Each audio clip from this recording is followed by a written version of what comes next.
সময় বদলে গেছে, বদলে গেছি আমিও। কত কিছু হারিয়ে এক ক্লান্ত পথিক আমি, অপেক্ষার ফলাফল শূন্যই পেলাম। কত বিশ্বাসের যন্ত্রণা উপভোগ করিলাম, কত বন্ধুদের বদলে যেতে দেখলাম, দেখলাম প্রিয়জনদের অপ্রিয় রূপ। বিশ্বাস হারালাম, বন্ধুত্বও হারালাম, প্রিয় মানুষ হারালাম, কিন্তু নিজের ব্যক্তিত্বতে হারাতে দিইনি।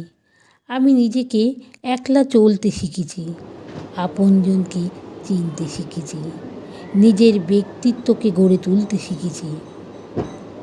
আমি কি সব কিছু হারিয়ে ফেললাম, নাকি সব কিছু হারিয়ে নিজেকে জিতিয়ে দিয়েছি, নিজেকে ভালোবাসতে শিখিয়েছি? সবাই তো এটাই চায়, আমি কি তাহলে ভুল চাইলাম?